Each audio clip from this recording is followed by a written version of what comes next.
Hello. Welcome back to another episode of the League of Interest podcast, Supercoach Tradies edition with myself and Trav. How are you again, mate? Yeah, well, thank you. Good to see you after a couple of nights off. Hope Yeah, you're well. thank you, mate. Yeah, you too. That yeah, a bit of a different one. Have to get myself a Tuesday off. It's quite nice actually, having that break in Yeah, between. So, yeah. um, yeah, no, we'll get stuck straight into. We'll just knock through some team list action. Nothing too really groundbreaking as far as the team list go this week. Which is nice, to be fair, at this time of year. It's a bit of stability is good, but a couple of, guns back in there, if you can, I suppose, call them guns at the moment. But um, we're starting off with the Thursday game, the Tigers versus the Cowboys. Um, as far as the Tigers go, Justin Olam's back in there. Not too much going on. Obviously, with the departure of John Bateman, you just see Ruben Porter and Fainu shoring up the second row, which is great for like the cashy option. They've been quite solid and they're going to stick true, which is nice. Popoliti's in the lock roll too, so yeah, pretty solid in the forwards. Latu Fainu in the 7, still Lockie Galvin in the 6. So nothing too drastically different there. For the Cows, Val Holmes back in the centres. Um, Jason Tamalolo's injured now, with Ruben Cotter also out with a HIA, so they're both missing for this game. But McIntyre and Thomas McHaley come in. He'll nick you back in the second row. So pretty standard affair really for the both sides, I reckon. Anything to touch on with these two at the moment, mate? Just keep in mind whether Lockie Galvin actually plays if you're a Galvin owner. Potentially, I mean, he did train. Word is that he's going to play, but just he has been named. But there's a bit of an injury concern there about that. Yeah. Love, if you're a Porter owner like most of us are, there's a real possibility of him locking in a 45 to 50 points, and I think that's not a bad score for some of us who have him as a reserve. So I mean, I love that, and I think he's going to play the rest of the year. So that's just beautiful for all us owners. Yeah, And I then, agree. the big option that we've got, I think the Cowboys, there's a lot to talk about with the Cowboys, which I think most of it we'll cover in the trades. But yeah, concerned about Ruben Cotter, but I feel like he's a good hold, but we'll talk more about that. And the Val Holmes and the chat about that, which we'll talk about more. So yeah, not really based on nothing really big out of the actual namings, but lots to talk about in the further part of the potty. Yeah, definitely. Second game, we've got the Warriors versus the Eagles over in New Zealand. A couple of changes here. Sean Johnson's back. So that's a massive inclusion for the Wires at the expense of Tamari Martin. What a bloody mystery that is. What are they doing? I don't know. He must have done something wrong there, but yeah, Tamari Martin, who's been an absolute weapon in that side, and keeping the ship afloat, has just been flicked for Sean Johnson. So I expect quite a dominant display out at SJ, considering when the two played together, they did lose their games, which, might be the reason for it. Maybe they just don't complement each other very well. But yeah, SJ's back after a pretty extensive layoff. So is Shines too. Nickel Kluckstad's back in the 1. RTS goes to the wing again. So a couple of changes there. Those are probably the more notable ones for the Warriors. And for the Eels, nothing at all has changed. 1 to 17, pretty much identical to how it has been. So they're not doing great, and they're not doing anything about it. So yeah, I guess that's just pretty much how the Eels have been for a little while now. I hear enough about them. So Yeah, geez, I'm sick of talking about them. But really, they've got nothing. Like they haven't really even got anything of Supercoach worthy to even talk about. And the concerning thing about them is, why are they just not playing these guns, like these young guns, and well, it's not young guns, but these young players, and just saying, here, have a go. You got 7 weeks. Yeah, it's hard to hand the keys over and say, initiation might be great with their run home too, because they've got some big games to play. But look, it's better than nothing. It's better than playing some of these guys over and over again and beating a dead horse, basically. yeah, Dill Brown is the ever so Mr. Consistent, and we all love him, and I love him, and I'm super stoked that I kept him last week and traded him and just shifted him down, and I'm actually quite happy to keep him. And although my trades are low, I'm pretty happy to keep him. everyone flock and go and get Sean Lane. He just got 95 last week. We spoke about that. Go get him. Go. Yeah, at your own peril. Yeah. Jeez. But no, don't. And very happy I got rid of him. Here, my favorite name, Leah Tua. Leah Tua. That's right, isn't it? It is right. Yeah, I've that's been been. coming out everywhere I today. learnt. I learnt. Keep him. Keep him on your radar. If not, get him this week. Is if you've got the trades, do it. He might be a good one to trade down. I think he's going to play the rest of this year, which sucks for next year because I think he would have been. He was certainly on my radar as a first pick for next year. But he might be overpriced by the time he plays out this year because I think he's going to score some really good points for us. For Supercoach owners, but yeah, 313. It's an awkwardy price, but it's just low enough now. If you wanted to trade out some guns or whatever, you can trade him down. There's a good opportunity there for someone who's still going to score points and to keep that depth.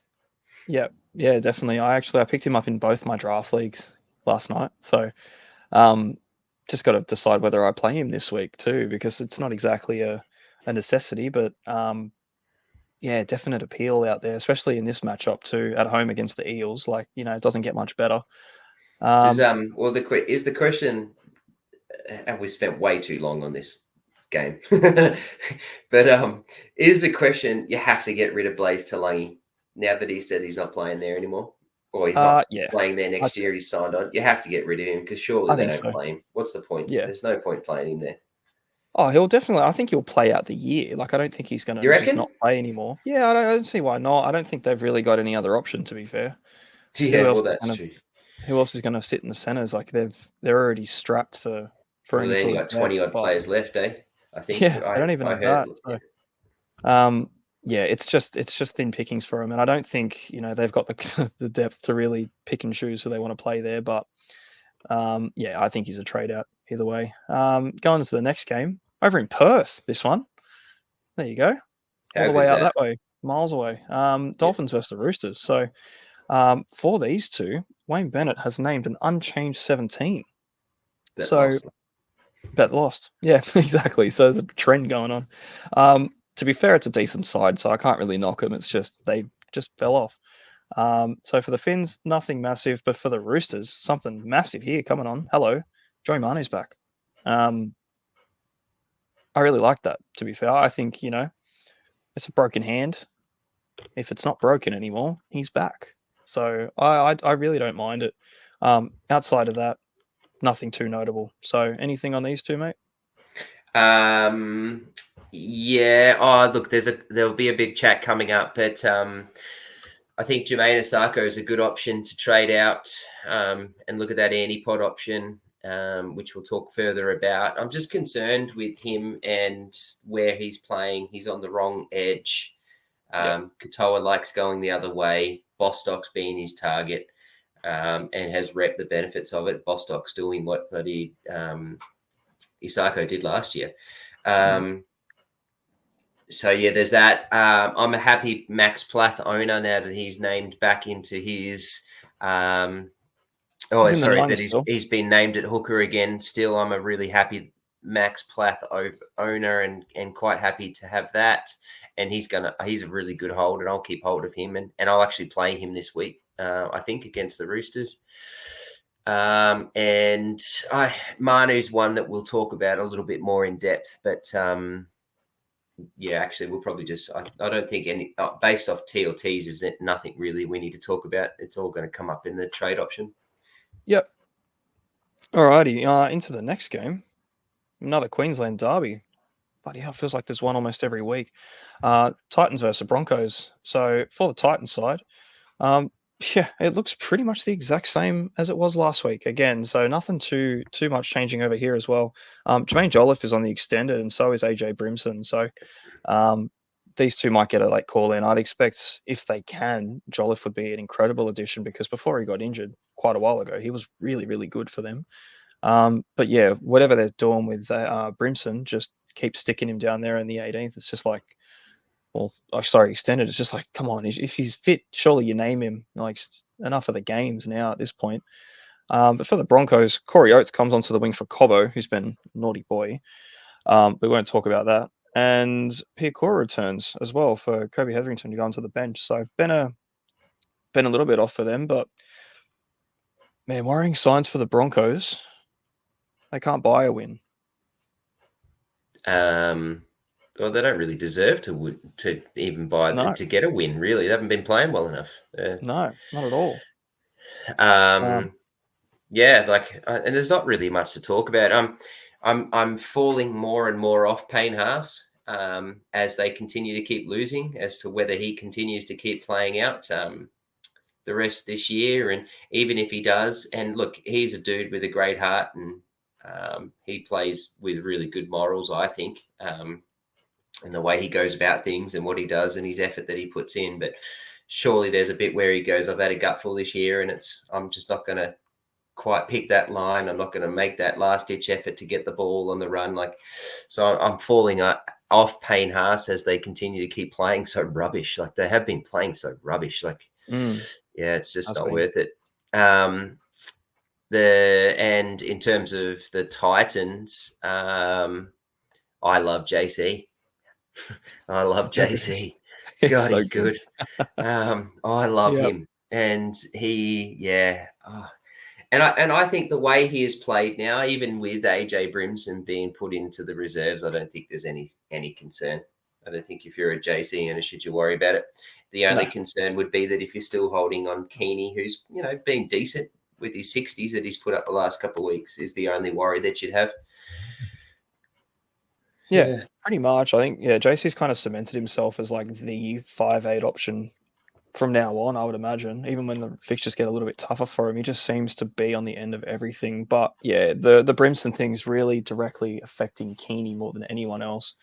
And it's a shame too, because I still feel like Keeney's done nothing wrong to lose that spot. But again, it's Brimson. You know what I mean? It's the team's half built around him. So into the next game. This will be a bit of a fun one for you anyway. It's Melbourne versus the Dragons. So this is down at Amy Park too. So home game for the Storm. Jesus, the Dragons just haven't really had a good run of it between these last couple of fixtures, have they? Massive inclusion. Cameron Munster is starting. So obviously we saw him last week. He had made his return back off the bench and played very well for the limited minutes that he played. And it was more so just passing the eye test, seeing how he was moving, how he looks. And, he looks like Munster, bouncing around like he always does. So that one just pushes Wishart back to the bench, and it drops Farlongo out of the bench altogether, and he's on the extended. So for the Dragons, Terrell Sloan's back in the number one. I suppose, I don't know if it's out of necessity or if it's just because they obviously lost every other option they had there, but he's back after a week layoff. Who else has come around here? So Matt Spiguy's sidelined after his head knock, and Couchman's on a ban for a crusher tackle. So they've lost a couple, but Blake Lowry comes back in, just on the bench too. So yeah, much going on with these two, mate? Nah, well, Dragons is the same thing that I've said for the last 3 weeks. Like, just wait. Look, Lomax put up a good score last week, but seriously, just wait till he drops out. He's your option for the last 4 weeks, Definitely. when he's bombed out. There's lots to talk about with the Storm. I think the Munster naming is great. And like I said to the potty on Monday night, he looked good. He looked really good. He looks fit. He looks buff. He looks happy. And I actually think he's found a bit of a passion in having that layoff, because he sat there watching Wishart dominate and play so well. He's sitting there, and I think he's actually just sat there and thought, Jesus, my spot's actually on the line. Which it isn't, because you're going to play Munster every day of the week. But I think he's actually found that little click in his gut that made him sort of go, Jesus, like I've really got to consider what I'm doing here. And he looked bloody good in those 50 odd minutes he played last week. I feel for Tyron Wishart, but if you held him last week, which I sort of said my suggestion was to, because I thought I didn't think Munster would play last week against Para. I thought he'd come back this week, but as a Storm fan, I'm very happy that he did. Wishart's a definite trade, so get rid of him if you have him. We'll talk about Jerome Hughes in the trade outs, but I think he's in the top 10 for sold outs, and I do not like that. I don't like that. Yep, that's baffling. And you posted into the group, and I wasn't aware, but I knew there was talk about things with Remus Smith. And here's a smoky for you, and he's expensive, but a smoky for the rest of this year, and even consider him next year, is Jack Howarth. Mm. I think he's been fantastic. Oh, yes. Yeah. I think Supercoach wise and just rugby wise, and the way that he's been playing, he's been good. And I've loved that he's been playing in the centres with his ball play and his running and his defensive ability.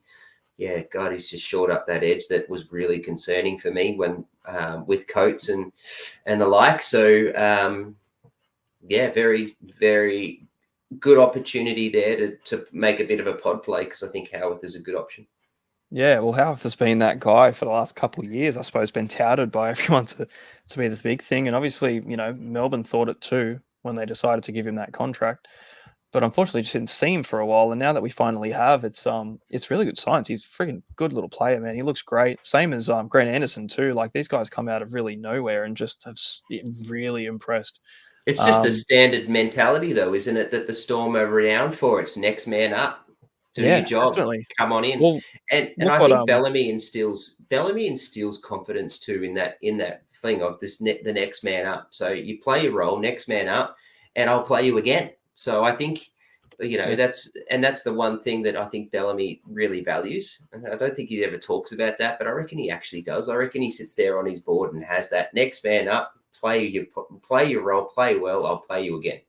Yeah, well, that's the thing, and if you just do the right thing by him, they obviously do the same thing back. So he's done everything right to keep the spot, and well deserved. Same as Yeah, Anderson too. But I remember even when Nick Meaney went to Melbourne at the same time, coming from the Dogs, and it was like, oh, same. with Remus Smith is another one where you're thinking, quite average for a mm. poor side. You're thinking, Yep, how are they going to fit in this team?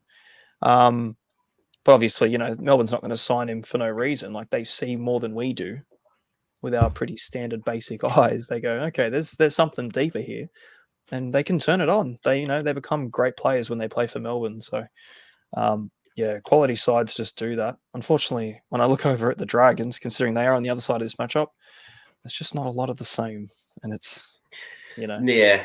yeah, I don't think it's going to be a cricket score. Everyone sat there and spoke about what we would do to Para last week, and literally we just beat them. Yeah, yeah, okay, 18 points came up, but Para actually played really well, so give them some credit. But yeah, we just beat them. I don't think we're not blowing teams away consistently this year like we potentially could with the way that we're playing. yep. But yeah, so we'll keep them. There'll be a chance for the Dragons to put on points, which is good for Supercoach owners. It's why I think Lomax is still around, going to still get that decent score, because there's potential for points. But Mm, yeah, yeah, that's about yeah, all for you can sure. talk about with them. On to the next game, Sharks versus the Rabbits. Will Kennedy's back in for Easton there, so he's back from his 1 game suspension for what was it, knocking the ref over. Um, Hmm. Sam Stonestreet replaces Mulatalo on the wing, so obviously Mulatalo now out for about 4 odd weeks. He's definitely Forward. a trade out. Yeah, so he's a trade out at this stage, considering how much time's left. But Stonestreet comes in bottom dollar, so just have to see how they look on the left edge. I think you get 1 game left before any potential rises out of his price. So um, who else have we got lining up for these boys here? Hazelton's out and Williams is back in, so nothing too major. For the Rabbits, Cameron Murray, sorry, is back from his 2 game ban for the little scuffle that he had. So he's back in the side, and Tallis Duncan goes to the bench. Fletch Myers makes his debut on the wing for Alex Johnston, who's out for the season with his Achilles. And Richie Kenner comes back from his concussion, so he's back in the centres. And Cheekham goes to the bench. So a little bit of a shuffle around. Peter Mamazelis dropped to the reserves. So Havili's on the bench. So realistically, if there is going to be hooker rotation, it's through him. But I love that for Cook and anyone who owns Cook. I think, the worries around him and having Mamazelis and all these issues with the centres and whatnot. Now, I suppose if they need a centre to fill in, you've got Cheekham if you really desperately need to. and not a lot of hooker rotation. So a little bit on them. But what are your thoughts, man? Anything standing out for you in this? Not particularly for me. Not really. Danger game for the Sharks, I think. Yeah. Results rise, which I actually think is good for owners of Supercoach and the Rabbitohs boys. Like I'm tempted to tip the Rabbitohs this week. I think the Sharks are vulnerable, and I think the Rabbitohs are ready to sort of push one last ditch effort. And this is one of those danger games. So I'm very happy. I'm a very happy Cody Walker owner for this week. I would be a very happy Kulamattangi owner if I owned him. So if you've got him, you'd be very happy. He's still, to me, he's still a buy. I still think he's a good option if you've got the trades and the cash to do it. He's a really good play. I think Jai Gray's, if you're a Jai Gray owner, which our Joel is, I think he's a trade this week. I don't think there's much more of a cash. I mean, he's got a break even of 32, so he's got one more, but I think he's a good trade out now. The quicker you can get to a gun fullback, a gun, the better. Even if he's going to make a little bit more cash, because he's obviously going to get a lot more points.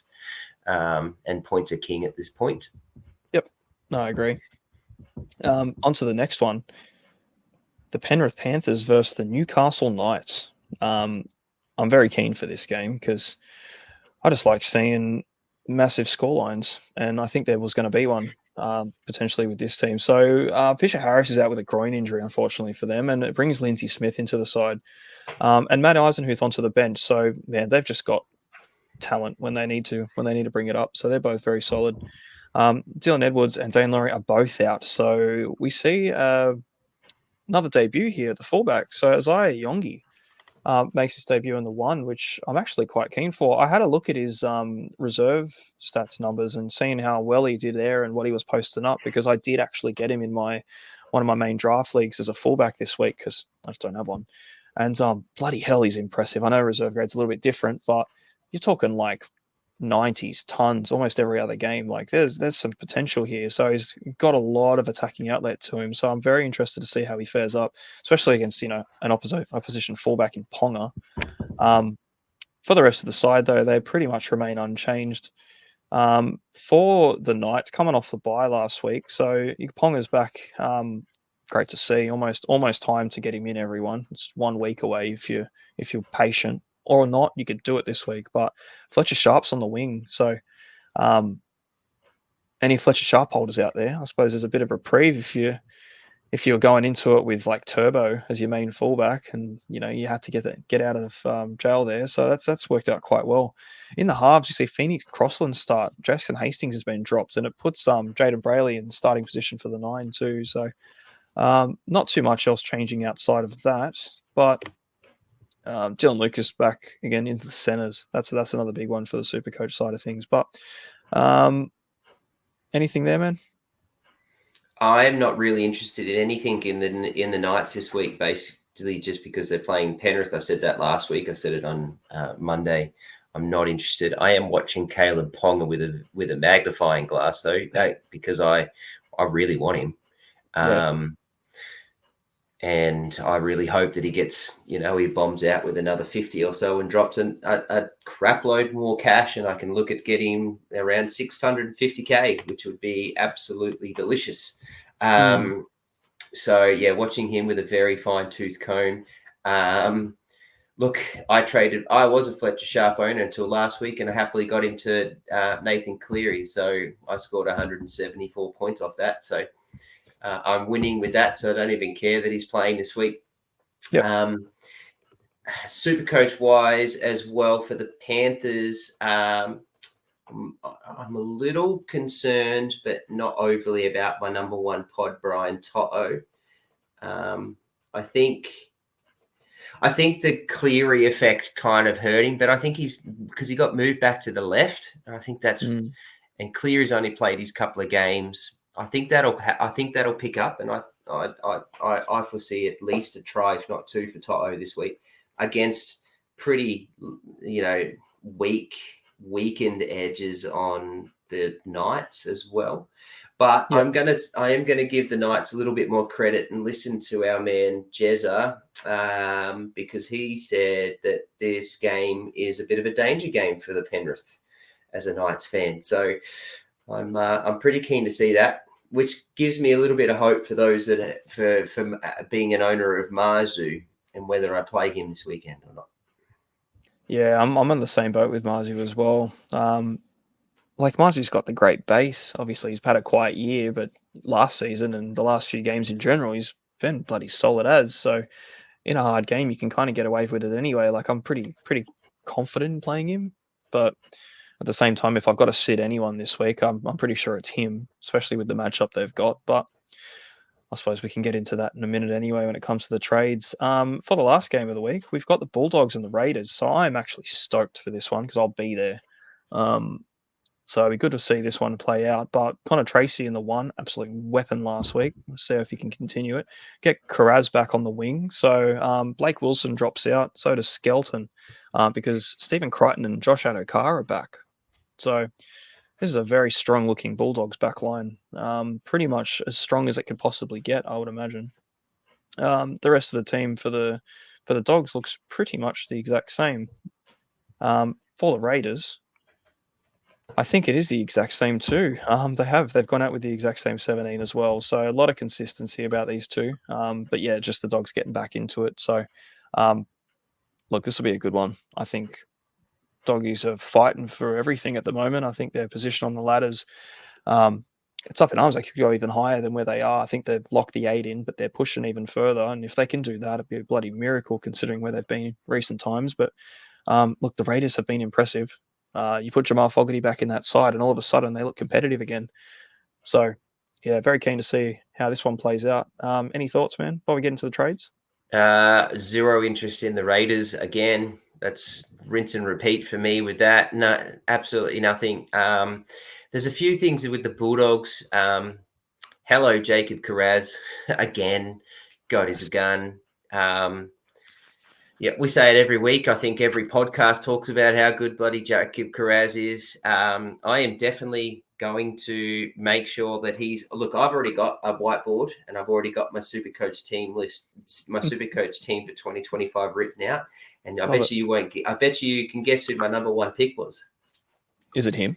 It was him, straight What a in the mystery. centers, bang, coming up. That's it, locking you in, saying hello. Like I'm loading up my center wings next year, and Jacob Carraz, man, what a monster! Like he's already a monster. He's only going to get better again next year.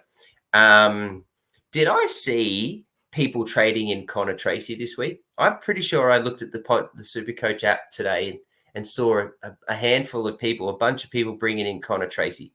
He's in the top 10. Do not get Connor Tracy. Why not? Because he's put up one score in his entire career. Come on now. Not that bad. He was a is. gun as a utility in the very, very random games for the Sharks when he needed to be. Oh, But there was nothing consistent about it.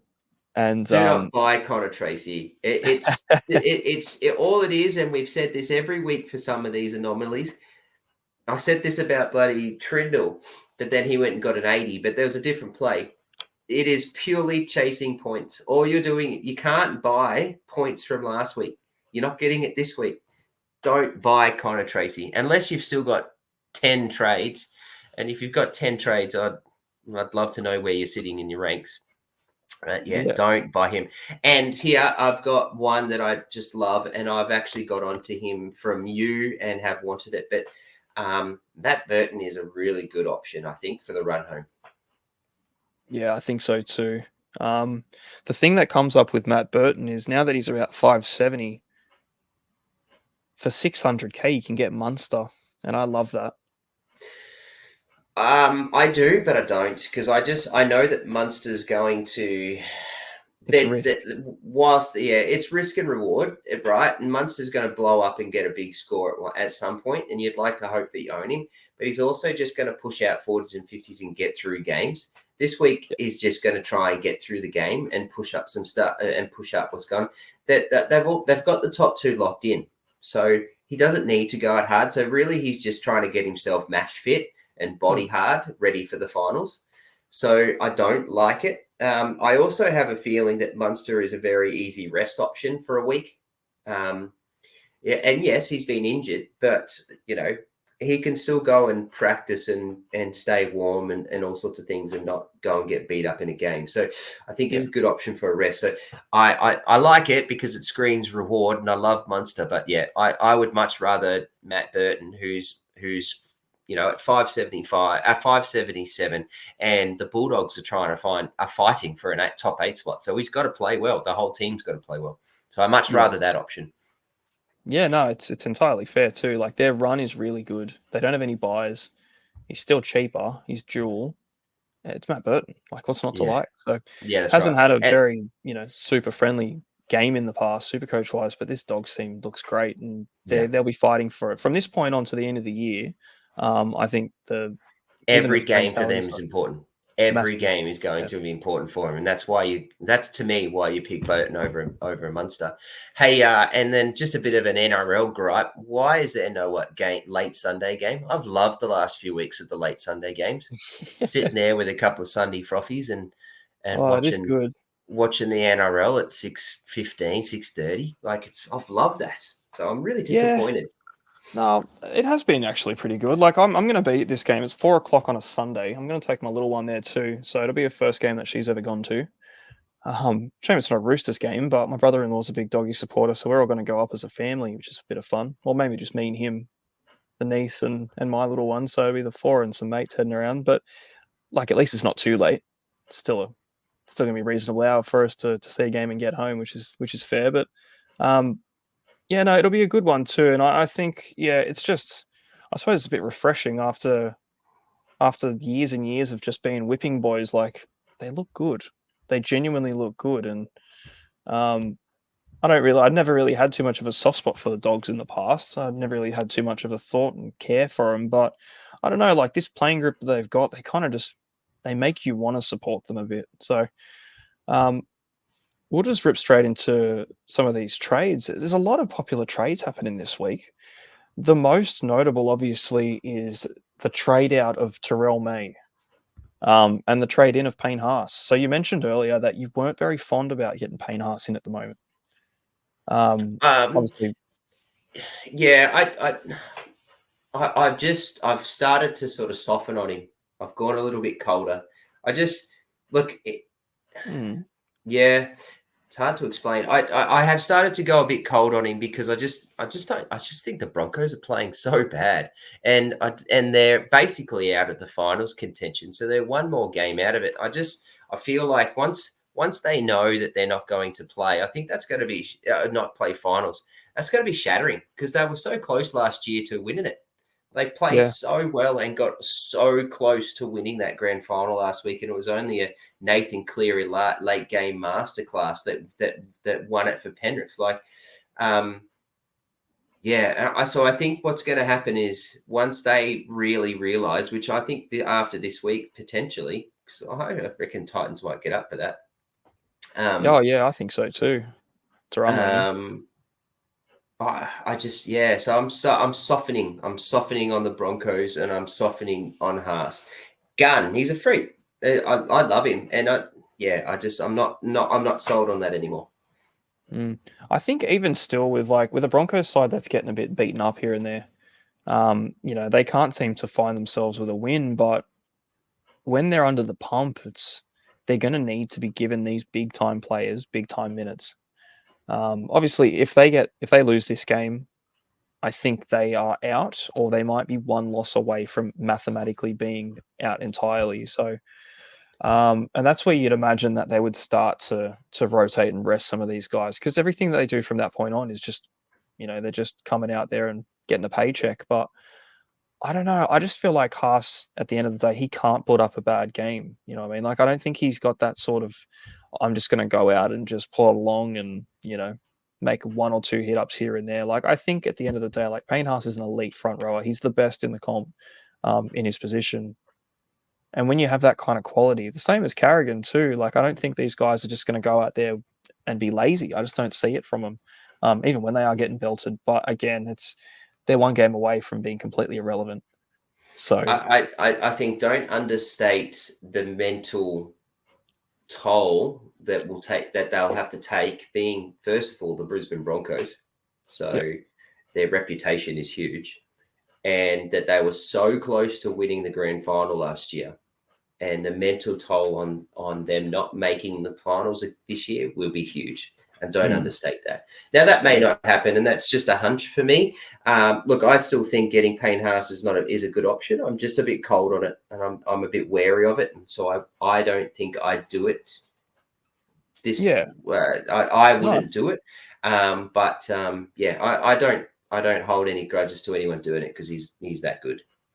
Yeah, My opinion's just gone cold. The second in the most traded option, Valentine Holmes, has been traded in majority of the time for Ronaldo Mulitalo too, and I like that one. Yeah, honestly, it really is. It kind of does itself. It's only going to cost you $70,000. Jeez, that's not much, is it? For that kind of swing. Mulitalo is $550.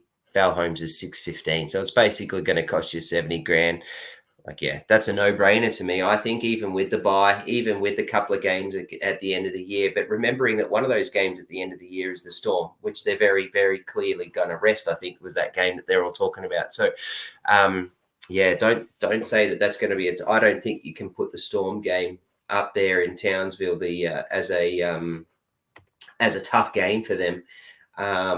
And yet they've got the bye, and so your semi-finals are going to hurt with that. But you should have depth to cover Val Holmes. I think he's a wonderful play. Yeah, I really, really, really wish I could do it this week, and I can't. So, kind of sucks. The third most popular trade, I don't like this one. Like, I think it's a no-brainer to get Nathan Cleary in, but I just don't like the idea of dropping Jerome Hughes. Find someone else, eh? Who's your other halfback? Who's your other halfback that you hold on to so dearly that you don't want to let Jerome Hughes? Jerome Hughes is the one that's got to go. I honestly don't have anything for it. I really don't. Maybe the price tag, maybe it helps because obviously Cleary's gone up now and Hughes has got a 150 break even. But like, they're playing the Dragons. Hughes has been rock solid. I know Munster's back, but surely, the fall off isn't going to be that hard. Look, it's screaming chasing points again for that trade, purely that trade, right? Getting Cleary in is 100% got to do it, right? But I see that trade as you're trading Jerome Hughes for Cleary as a chasing point. That's it. Because it doesn't make any sense otherwise. Like, it literally makes no sense. Find someone else. Find someone else. Like, he's averaging 75 for the whole year. He's just got a 66 and a 22 in the last 2 weeks, right? The 22 was he got a really bad corky. So he had to try and and so literally all he did was steer the ship for the rest of the game and try and 66 is not too bad. Like, you take 66 last week and it was against Para. We all thought, so a lot of people had VCs and things on him. You were hoping that Jerome Hughes would do something, but at the end of the day, Jerome Hughes is also going to manage himself. And that was one of those options where he could manage himself a little bit. I just don't you hit the nail on the head. Who the hell have you got as your second halfback? Like, it doesn't make any sense. Yeah, and with Jerome Hughes' points last week too, he scored 80 and then got rescored down. He got a try assist taken off him. Yeah, in the rescores. Yeah, which is rubbish. I actually disagree. I disagree with that. I went back and watched that, and it was everything about it was as blatant of an assist as you can get. I've seen assists given for less. So Nico Hines has created a career of doing stuff like that. Yeah, they've jacked his ghost points. I think what happened was Tommy Sangster was in a head-to-head, and he was going to lose by about 14 points. So all he had to do was swing it his way. What utter rubbish! What utter rubbish! I'll just quickly look through the next ones. A lot of them are the same players, and they're just trading a couple out. But Payne Haas, for Ruben Cotter. You mentioned it earlier about Ruben Cotter. He got a HIA quite early in, 20 minutes in. He's been the best base stat performing front row option. He's a jewel, but his base stats have been well over the 60s plus for the majority of the season. He's off for a week. Like, he'll be back, and I think he's going to still be a great option. I think so, but I see why you're trading him out, because he's actually off for 2 weeks for the rest of this year. Well, they got a buy as well. That's right. So Oh, I see why people are trading him out. I can see it. If you've got yeah, some trades and it's it, I see it. He's playing. He's missing 2 weeks. Like if he was only going to miss one, you wouldn't even. If he wasn't playing, if he was playing this week, that wouldn't be 984. That'd be almost zero. Like he's playing, yeah. and you deal with the buy. But so I can see why they're trading him out because he's not playing 2 games the rest of this year out.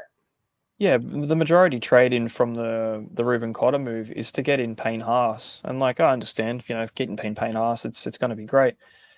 They have a buy in 3 weeks' time as well, so they have a buy the week before the Cowboys have a buy. So I Yep. understand, like you miss him out for this game. When he comes back, they're going to be putting up near about the same numbers, thereabouts anyway. You might, in the next course of the next 6 weeks, you might be up maybe 80 to 100 points overall, just off the difference between them. And like it does add up. I suppose it is a big sort of thing, but it's just not a big upside position really in the front row. I suppose if you just really want to get Payne Haas, it's the way to do it. And if that's your way to do it, then like fair enough. But um, yeah, I still feel like you could get away with a hold there.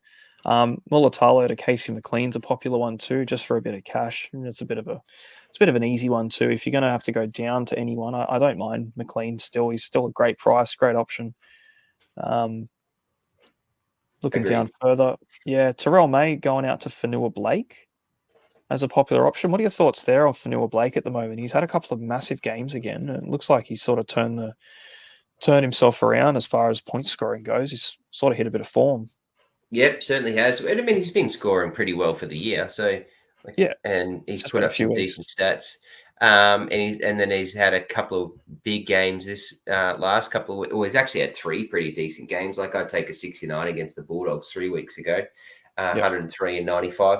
I like it. I like AFB. Yeah, okay, he's got a bye come at the end of the round, but he's still got 5 games before that. He plays Para, Dolphin, Manly, Bulldog, Shark. So this, I think you're buying him for the matchup this week, and you're also trying to get rid of Terrell May before his bye, and Yeah. before any more price losses, and just also just trying to get. I think you're getting rid of Terrell May because you're sick of the headache. Well, that's the thing. Like, if you've got Terrell May, like Terrell May for me is my third front row forward option. I've got Joey Tarpany and Fanua Blake as well, locked in the front row and absolute rock solid. Like they're complete guns, and I don't really feel like I need to go anywhere from those two. And then I can just sit Terrell May as a third option. And I think at the moment the whole appeal about it is that he's so bloody expensive. When you start looking around at these other top tier front rowers, that it was all about those massive Origin minute games that he had. And now that those have dried up, it's like you're anticipating a plummet in his price. And I suppose at this point of the year, like if you need coin, there's you're not getting any cash cows in to make money. Like you're selling off your high priced, so called, like you could call Terrell May a proper gun. Like he is in the top group of the front rowers. You got to sell him down. Like he has to be a cash down option to get that cash at this stage. So, um, it's one of those things. You're in the front row. You're not really gaining a great deal, but you can gain a shit ton of money. Um, or if Terrell May is your front row forward 1 or 2, and he's your main guy, and you're just done with the headache, cannot fault that at all. Fanua Blake's the best. Agreed. Number seven. Number seven is just, Hate this. I hate it. Oh God, I hate it so much. What are you doing, people? Who's doing it? 664 people. I absolutely got marbles up in that head. Ruben Garrick out for Valentine Holmes. Yeah, look, all that screams to me is just people haven't analysed it well enough, which is the whole point of why we've got podcasts like us to tell you to not do it because we do. He got 15 last week because he got a HIA. So he basically got himself knocked out. So he gets himself a score of 15. That hurts, but it doesn't because everyone else has him. He's owned by like 88%, I think we spoke about last week in our podcast about pods. So, like, who cares? And we all got him. We've all got him still, if other than 664 people now.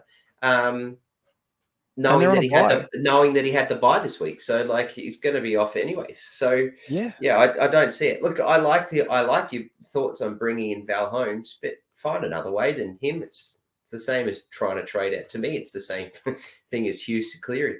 Like find Yeah. another way. I love I getting Cleary in. I love getting Holmes in, but find another way. I genuinely think going Garrick to Holmes is almost backwards.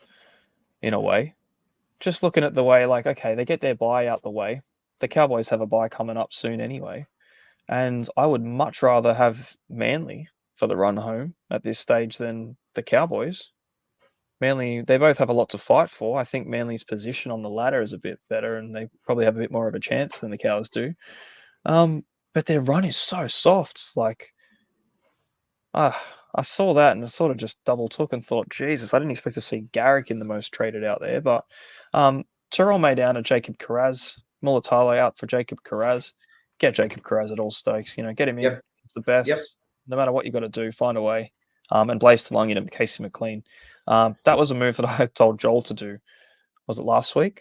I think. I said, use that final boost of yours that you're saving for no reason. You Yep. don't have enough trades to be using a boost in the next few weeks now, unless you just do it and just bank yourself a ton of coin. And yeah, it's worked out quite well for him. He's got It worked out a very war well. chest. We both said to do it. You were the biggest speaker about it, and it was a great call. And still is, as we said with the Wulatalo to him. It's a very good call. Yeah, so I think Casey McLean's kind of a pretty solid lock-in. Had I waited a week, I would have got him over Arthur's, but, hindsight is a beautiful thing. I can still How do good. it. I can still flick down if I want to and make some coin, but with 4 trades, it's almost a bit limiting. But just rattling through the most traded out players, obviously we've just gone through the popular pair-ups and who the combinations are, but Mulatalo's got to go. He's the most popular out, fair enough. Terrell May as well, he's very, very popular trade. It's at this stage, at 9:30 on a Wednesday night. 6,500 have traded him out, and yeah, like it's sort of at that point where you can just flick him and do what you got to do. But the third most traded out is Ruben Garrick. Hey, I just don't see it. To be fair, I really don't. Unless the thought process is this: he's had 3 pretty heavy concussions, or 2 actually, actual concussions where he's failed and, not been able to return. This last one, he even said, and I think Seabold said the same, he was fine. He had a stumble, probably underselling it a bit. But then even Ruben Garrick himself was just like, why am I going off this? Like, I haven't been knocked, mate. I'm all good. And I think you're probably going to get that from any NRL player that's been knocked out a little and has a bit of a concussion. But he seemed So pretty fine. So he's definitely I back think in the we can forward mix. end this conversation with the fact that in the top 10% of Supercoach owners, 356 of them. So what did we say? The top 10% was 16,000. So 2.4%, 356 have just traded out Ruben Garrick. So So most of the not many. people of those 4,100, so 3,005 of them, 500 are outside of the top 16,000. Yeah. So So they just end found that a low score conversation. and that's it. Done. Ruben Cotter out by almost 4,000. We spoke about that. He's a valid hold if he can, but I suppose, yeah, valid trade as Again, well. I think it worthwhile talking that in the top 10%, Ruben Cotter's 480 trades out.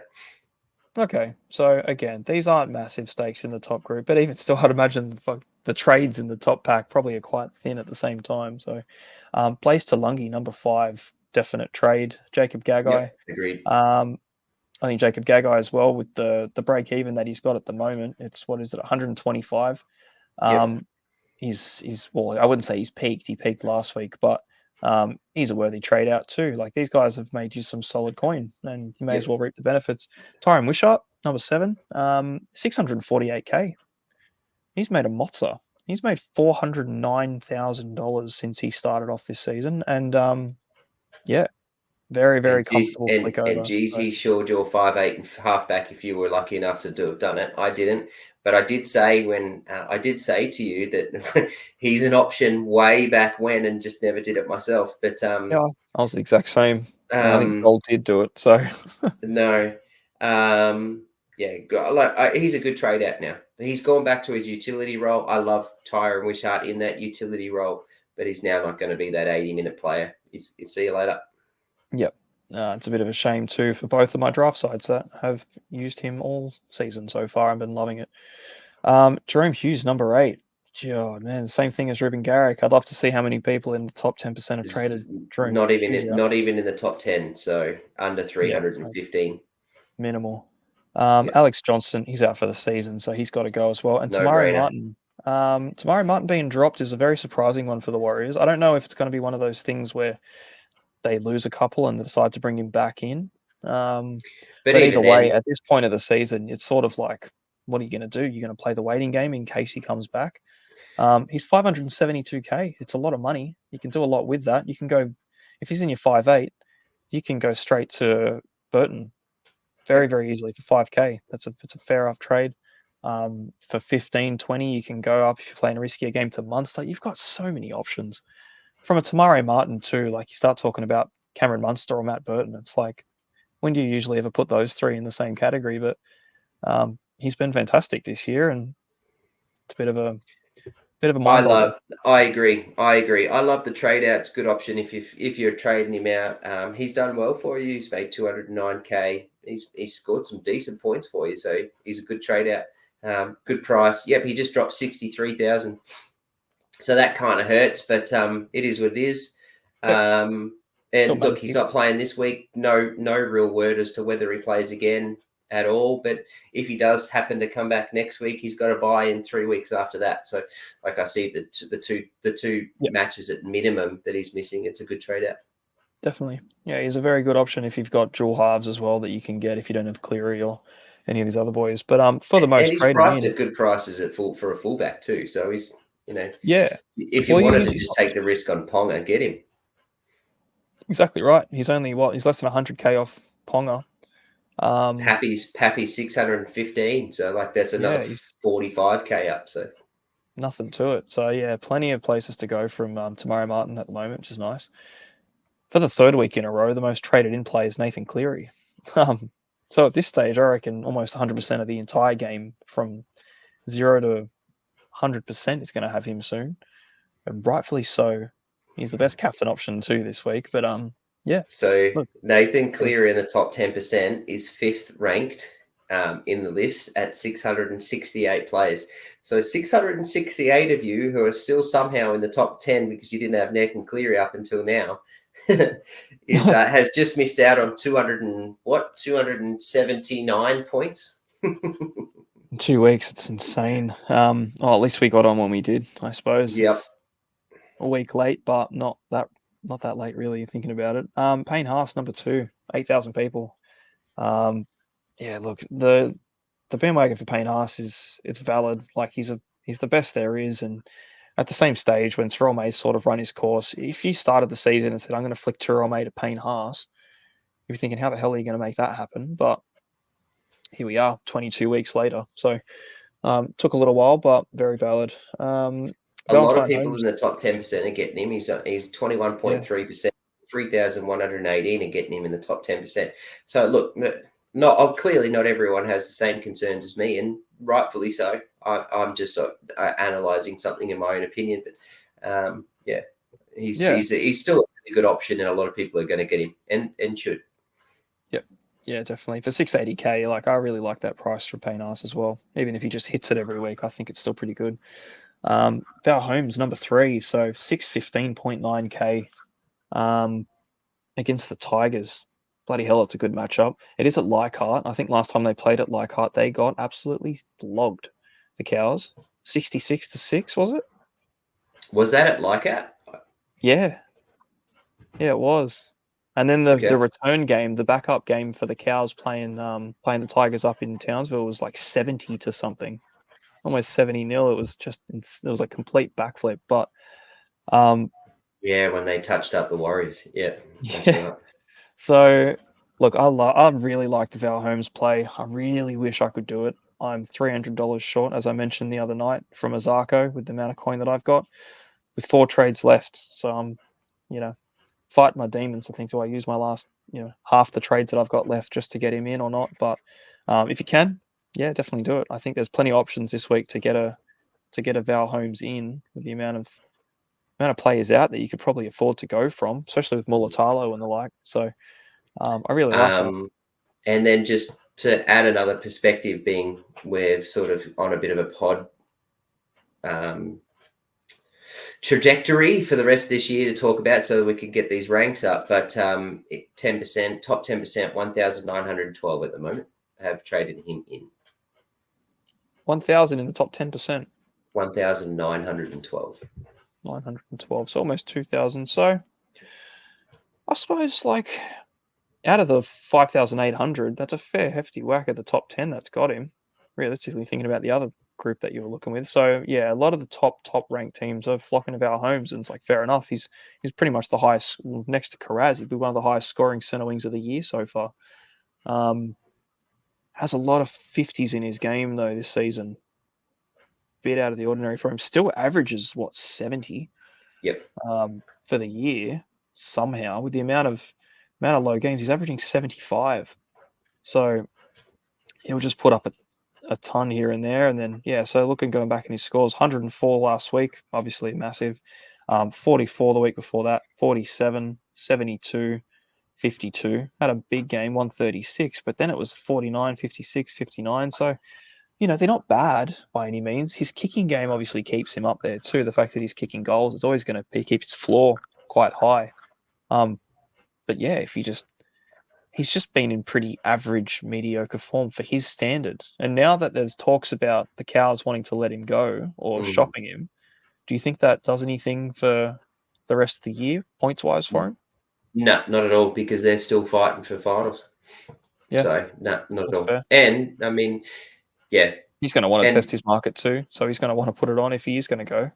Everyone knows how good he is already. So even if he has a shock in the last 5 weeks or whatever, we all know that he's a very good centre winger, if not one of the best. So like his value is still going to be exactly the same now and towards the end of the year anyway. So no, not at all.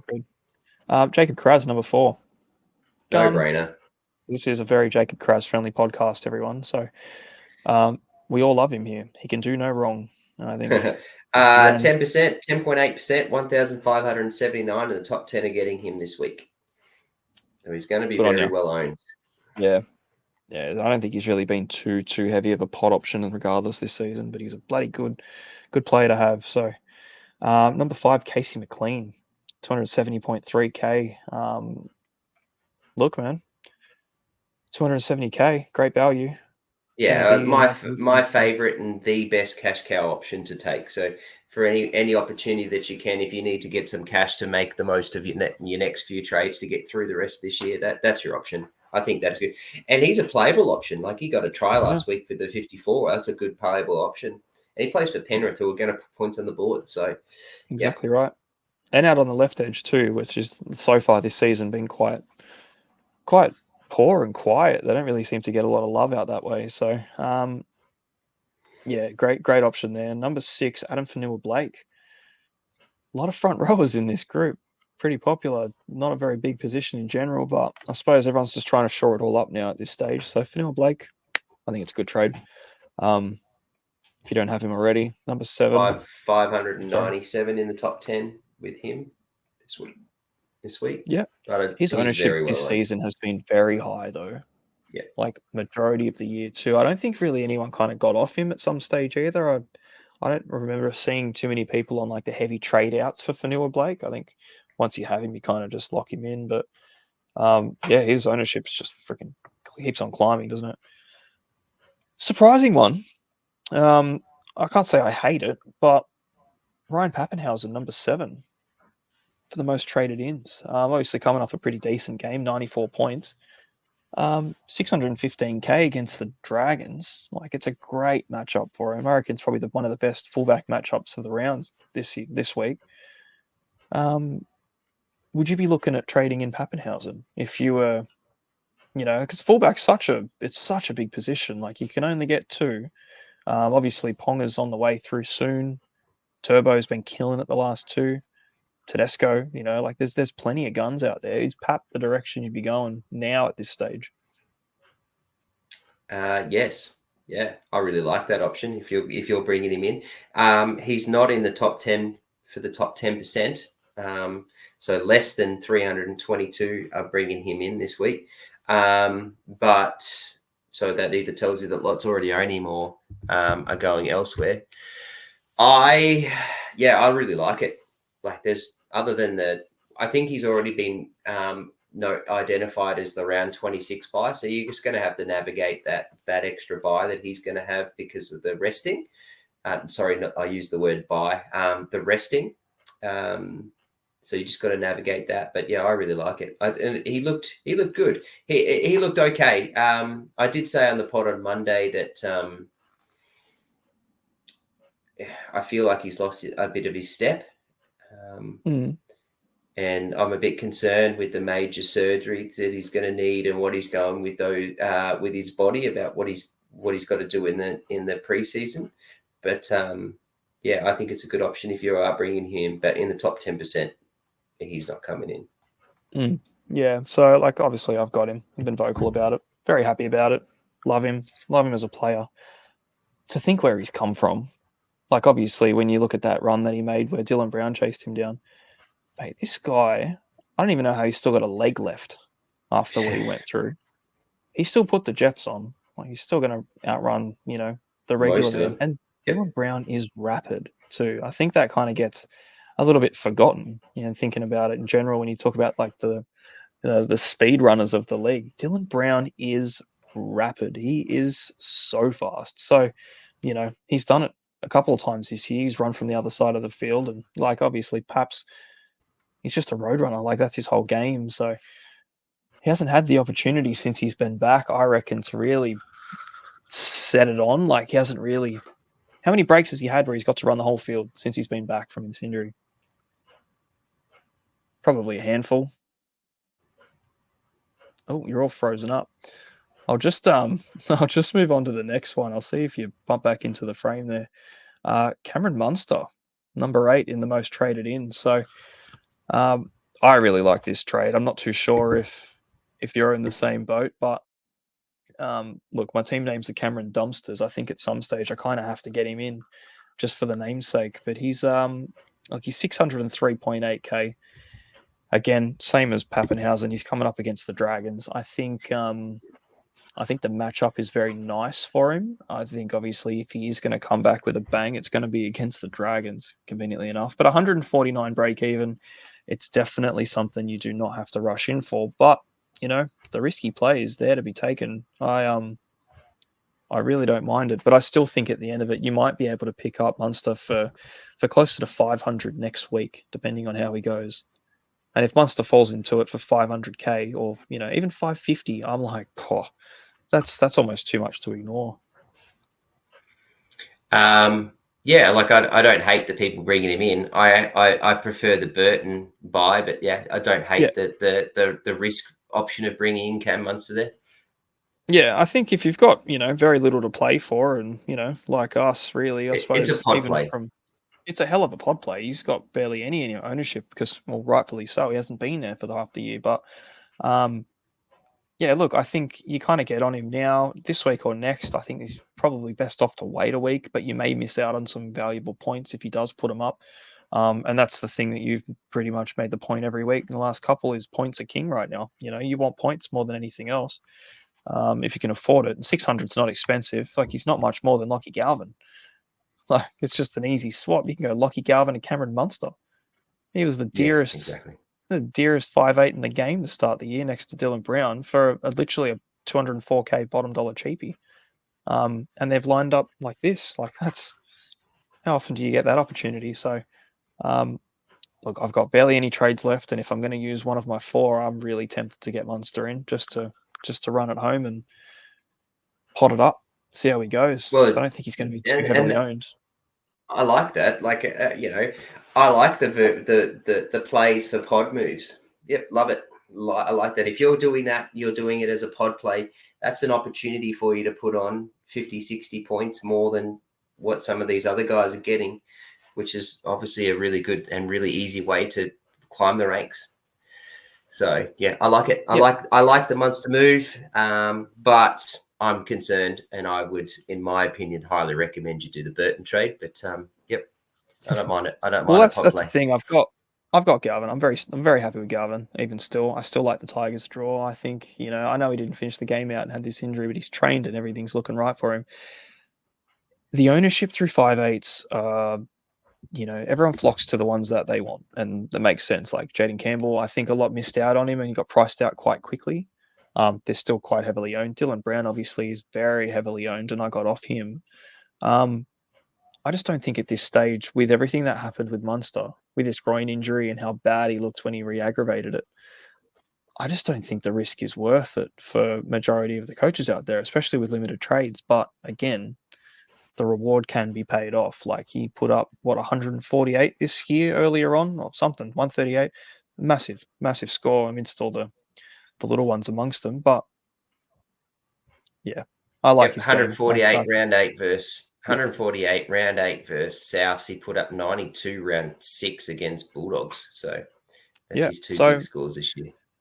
And it was just all of little short kicks, if I remember that game. He didn't have to really do it. There wasn't a lot of physical exertion. It was just him putting a couple of things through the back of the line, and he was just raking points in. So yeah, he can do it when he wants to. Number 9, Joey Manu. I like it. I think you can probably wait a week because they've got a bye next week, and you don't want to have too many chooks. But why not? It's either this week or you wait, and that's obviously the whole point. You're not going to get him in on his bye round. So would you just wait? Makes a lot more sense, doesn't it? It does. Yep. A break even of 94. He's just coming back from a few weeks off. But he does have that matchup against the Dolphins. It is a big play over in Perth. That'll be an interesting and fun game to watch. I think the Roosters are about to do a number on the Dolphins this week and really show that the Dolphins were never really contenders, like everyone spoke about them being at a certain period of time. I like the play. I again, that's a good pod move that you're trying to get in early to get those extra points off him. But as we've all been saying the last couple of weeks, we're heavily owned Roosters players, and they're coming up with a bye next week. So if you've got really good depth, I don't mind it. If you don't have great depth, because you're about to have Watson, Crichton, Teddy, Manu, Sam Walker. I think some people are still owning Sam Walker if they're trading Hughes to Cleary. You've got 5 dudes that are about to sit out next week. That's hard to cover. Oh, 100%. Yeah, you'll be definitely strapped. If you've got 4 already and Manu's not one of them, I would highly advise waiting until after the bye. It's a risky business otherwise. And there's one for you, mate. Number 10, Connor Tracy. Oh, so I've got to check this. I'm just checking this. Ranked in the top 10%, Connor Tracy is not in the top 10%. So everyone in the top 10%'s got a brain in their head. Yeah. So you look at his last 5 round average, it's 82.8. I'll go through his last 5 games. 167, 34, 62, 43, 108. So he's turned up twice in 5 weeks. Patchy games. Played 1, missed 1, played 1, missed 1, played 2. Yeah, look. You missed out on the big one. It's not going to happen again. I think realistically, I think you see the next score that he puts up probably be somewhere in the midst of a 45 to a 55, potentially against the Raiders at home. Maybe. I don't say this very often, Jesse. I don't say this very often, but I hate this trade. You do. I don't normally. I don't normally say like I don't hate it, but I don't like it. That's sort of what I say. But yeah, no, I hate that trade. It's a waste. For 615K, if you 615K, right? Bloody, if you go to 615K, push that straight to Val Holmes. Yeah, push that straight to Val Holmes, or don't even do that. Push that straight to bloody Kalen Ponga for 70 more grand. Like at least, yeah. I don't even care that Ponga's playing that matchup against the Penrith. Like over trading in Connor Tracy, bring in Caleb Ponga. Oh my gosh. Oh my gosh. It's you know what? If he was 150K less, or even maybe 200K less, I'd be very tempted by it all. But for 615, I think he's just priced way out from what he's actually going to score. So there's the 10 in and outs, and the most popular trade pair ups too. So Yeah, a couple of interesting ones in there overall, I reckon. But realistically, like they're all pretty solid. You're gonna make some moves now at this stage of the year. I think you don't really have the time not to. Um, have you got any of your trades locked in this week yet? Yeah, I already have them locked in. Yeah, Nothing. nothing, For nothing at all. my own team, I've locked in a zero trade option this week. I've only got three. I've only got 150 odd K left in the bank, which was okay. I knew that's just a rainy day amount of money left for me, so that I can play with players depending on injuries and things. I'm pretty happy with my depth. I'm pretty happy with where I'm at. I've built up to this point, and yeah, all I've got to do now is just make sure I get my captains right and my reserves right, and I should be pretty sweet for the rest of this year.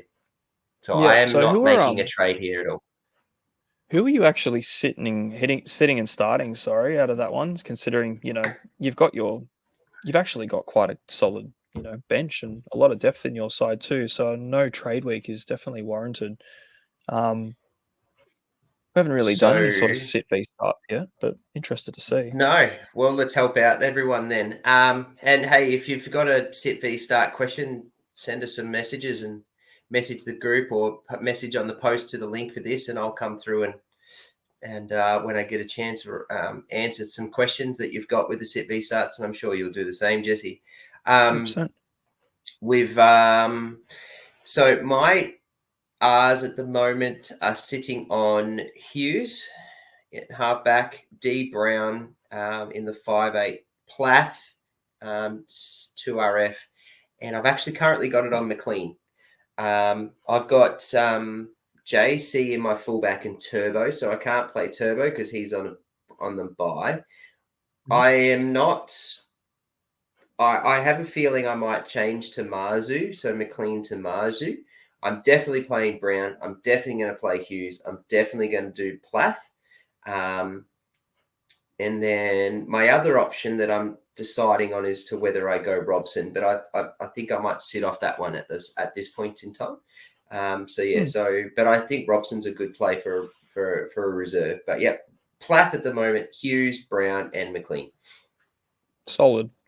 Um, I'm very much thinking the same. I know Joel really wants me to use two trades, but with four, I'm a little bit hesitant Got to. no If hair I on your could do chest, it, he said.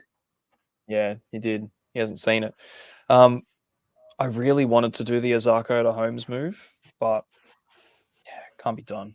Not in one play, and I've thought about it too. Like I've thought I could go Azarko and Dallin out, use two of those trades, turn Dallin into McLean, gives me oh, just a shit ton of money. Basically, it gives me 808k to turn Azarko to almost anyone if I really wanted to.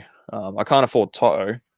I don't know if I'd pay that much money for Toto right now, considering the trades that I've got. I might want to bank some, but I can go anyone from there. And I'm thinking it's not a bad idea. Like Dallin's just shit me to tears for the last month and a bit that I've had him, and um, I really feel like Azarko's kind of run his course. So like it would be an upgrade on two.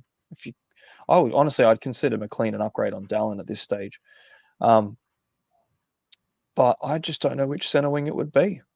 Because if I've got the options of like obviously Valentine Holmes be a great one-on-one play for Azarko, but um, if I've got the option then to look at Manu or Dom Young, Zach Lomax potentially in a couple of weeks' time might be a good play too. If I decide now, I can't. There'll be no deciding again. Like this is it for the rest of the year for me. So it's kind of why I'm a bit like, do I just sit on it and leave it for a week and not look at a trade and just wait around, or do I make the most of that cash? Alternatively, I did think of just going Azarko out, moving Dallin off my bench, playing him this week against the Eagles. It'll give me 345k if I go Dallin. Oh, sorry, Azarko to McLean, and just plug him on the bench and just sit him there, or even play him this week. He's not a bad play, and it opens up 345k for three remaining trades, which will truly be upgraded. I won't be going down or two to afford one. I'm sure if I've got 345, I can make single one player trades when I need to for the next 6 weeks, and that's definitely on the cards. But I'm not convinced yet. I'm still on the fence about trading at all. I like it. I like that. I like those 2 trades. I like the money in the bank, and I like that you'll have 3 trades left, which I think is more than enough with your depth and the way that you're playing, and for the rest of this year. And there'll be lots of other people in those same sort of options, and I highly recommend it. I think you can get through the year with 3 trades, just because we own so many players in the top ranked teams, and the top ranked teams are still fighting so heavily for finals. The only ones that I think really are not super concerned is Penrith and Melbourne, and they've still got 2 or 3 more games in them that they need to push because it's not locked in where they're sitting. So, yeah, I like the play of I think you can survive with 3 to 5 trades for the rest of this year, in my opinion. So what do you reckon? You'd be going Zarko to McLean and just banking that coin and sitting on it, playing Dallin this week? Contemplate next week after some prices settle where to go from him? Well, Or go Dallin to McLean and keep a Zarko? I would probably go Dallin to McLean and keep Osako. Yeah, the floor is so much higher, but this week particularly, it's all about this week's matchup. It's it's a Zarko versus the Roosters.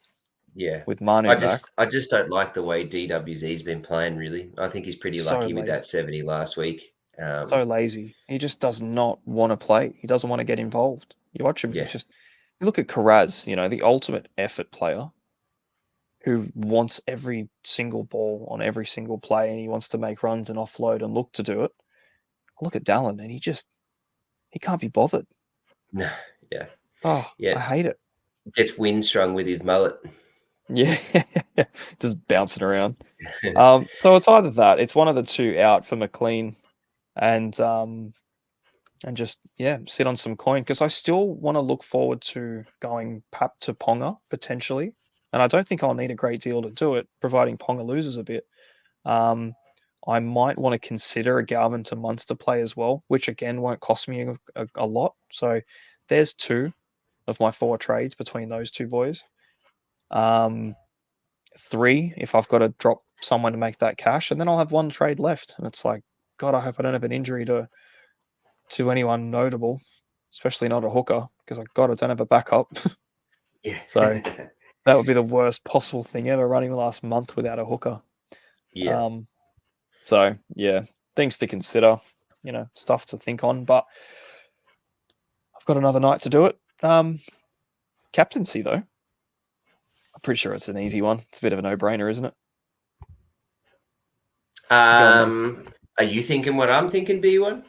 I think I am B2. Nathan It's Cleary. Cleary time. Come on down. Yeah, no, Oh that's man.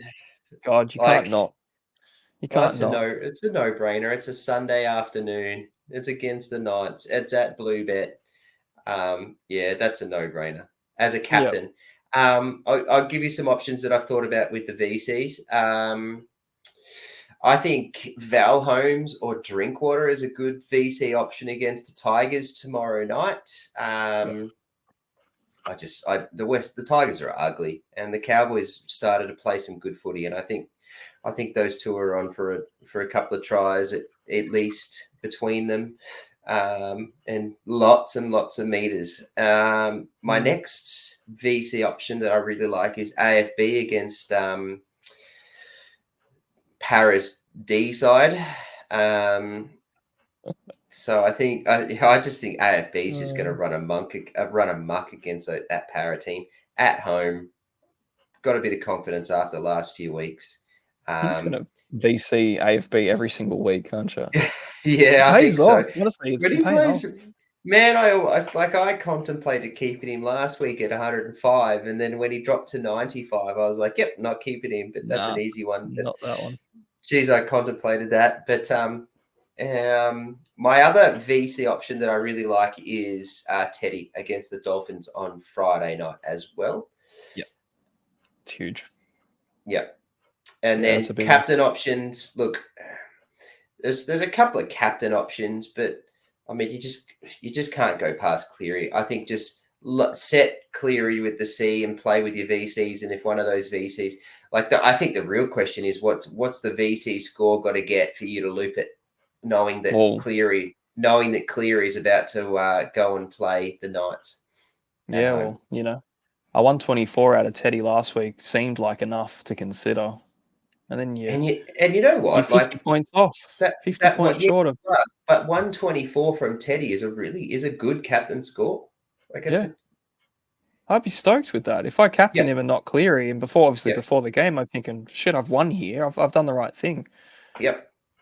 You Yeah. never know So with Nathan Cleary, do you? I don't hold any grudges for those people that looped for Teddy at all. At No. all, because that's a good score. And you're looping because you've got some decent AE options. So if your AEs are scoring 20s, you're not looping that rubbish. Hmm. But if your AEs are sitting around, like for me last week, my AE's lowest score was Porter's 48. Damn, So pretty good. I I'd take that. Um, Yeah, mine was so Simpkins 16. yeah. Never gonna happen. So you know that's right. So your AE option's always something you've got to consider and what they're getting. So always bear in mind what's happening in your auto Yeah. emergencies for those that don't understand that. But yeah, so to what is the VC got to get for you to consider a loophole this week with Cleary playing Sunday? What's your bottom dollar? Holy shit, it's all kind of skewed now. It's all a bit inflated these days. But honestly, it would need to be almost 135 plus. I was going to say 140. So yeah, Yeah, I was gonna we're think. thereabouts. But that's even still like that's almost unreasonable for most players. Like it's very hard to compete against it if he's putting up 175. And like, look, I'll go through the top 10% captaincy rankings. He's 88.8% captain by the top 10%. At that point, you captain him. Yeah, you've got to go with the grain, eh? You have to. It's hard to It's too antipod. It's too much. Like that's 50%, 60%, you can kind of go, oh, it's a risky business. I knew a few players last week that went against the Cleary play because his captaincy was quite high and tried to antipod And him with a Teddy move or a feeder or something different. And it stung everyone. Like you know, he was the highest, most popular captain for a reason. And this week, 88.8% of the top 10%, that's 16,000 coaches. 88% of them are doing the same thing. I think, yeah, it's a hell of a risky play. 93% in the top one and 91.5% for the top 5%. So, what are the VC options? I think uh, that's the kicker this so for week. the VCs, the top 10%, 43.6 have James Tedesco as most popular, Yep, like it. which is valid. Like, I think he is the best VC option this week too. 11% are on Val Holmes. Yep, So, like that. I called trying to that. Yep, capitalize on that Tigers game. Third, yep. Eli Katoa. Yeah, to say that he's going to dominate the Dragons. Yeah, I think what the whole reason with Eli Katoa too, and when I optimize my team, it puts the VC on Eli Katoa straight away. His projected is 93. So if it's an auto set optimize, you're going to get Eli Katoa in most sides being in the VC if you've got Cleary. Um, but there's a couple that I really like for it. I really like Pap over Katoa as the VC option this week for the Melbourne game if you're going to be going that direction.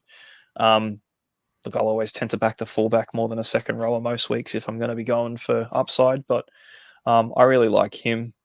Um, I don't mind David Fafita as a VC shout as well, just because he's coming up against the Broncos, who have been poor, and it's the Broncos. Like he's going to want to put it on the Bronx, surely, especially since they're struggling.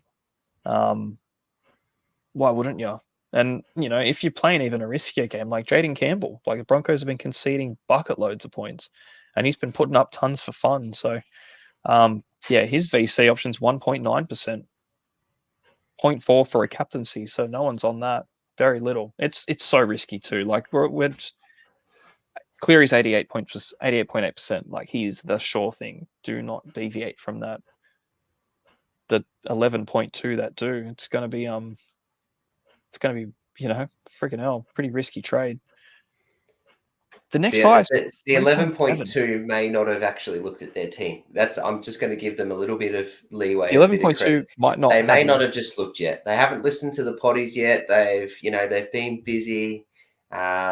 you know, maybe they're in a happy place at the moment and have stayed very clear off the Supercoach app. So that's why they haven't seen Cleary yet. I just think the 11.2 that haven't captained him just don't own him. Because if you did, the potentially, yep. yeah. But But and yeah, bear in mind that I said Hughes was a decent option for a VC, but obviously most of us have got Cleary, so you can't do that. So yeah, but yeah, I'm sitting currently on AFB for V and Cleary for C. Love all those options. I'm not a Teddy owner, but if I was a Teddy owner, that would be my VC no-brainer. yep. I am doing that exact play. Cleary C, Teddy VC. Potentially might swap him for Pappy just because. And then and then if it's 140, you've got some questions to ask yourself and some Yeah. AE calculators to have a look at. Well, my AEs, if I well, my sit v start side of things too. I'm running Pappenhausen. Dallin or Galvin will be the two that I'm tossing up with at the moment. Jerome Hughes and Angus Crichton. For some reason, I've got Angus Crichton on my bench I just was with an just going R to on him. say, who the hell have you got on your 2RF? Fafita, Katoa, and Nikora. Yeah, okay. But I can just swap Nikora It and make doesn't it matter. look normal, and it won't You're gonna matter. play all four of them anyways. All four are getting played. So I'm sitting out Terrell May. I'm sitting Porter. I'm sitting potentially Galvin. Sitting Arthurs, who's just a plug, and Sammy Hughes. So nothing Yep. too drastic. I think they kind of pick themselves. It's more so whether I decide to play Marzu, Dallin, or Galvin, because one of those guys sits, and I don't know which one it is yet. But it might be. Look, I'd be very, very content to not play Dallin, but I think the matchup's just too appealing this week for him. But he very well may not get the start. So, but that's pretty much it for this episode, I think, mate. We've covered basically everything up until next Well, round. Is there any final thoughts? Anything you want to no, leave off with? nah. Good luck, everybody. Make sure you sort of post your questions for your SIP starts or anything like that to the socials once this is all uploaded, and Yeah. we'll be happy to help you out over the next couple of days. And yeah, let us know who you're captaining and VCing. That'd be great to know. Yeah, for sure. And we haven't done it in the last couple of weeks. Things have been a little bit different with the origin and the works around it. But the trade questions as well. Like we want to get those trade questions posted through on the Instagram and the Facebook. And I love seeing what people are doing each week. And honestly, it really does help me make my mind up if there's an interesting combo or a couple of players that I'm like, oh, I didn't think about them, but I do like that they're on someone's mind. Yeah, always very, very keen to hear them. The three of us, me, Trav, and Joel, were we see those come through and we talk about them as well amongst ourselves. So, yeah, get amongst that. But outside of that, thanks for listening. Like, subscribe, do all the fun stuff, and we'll see you on the next one. See you later. See ya.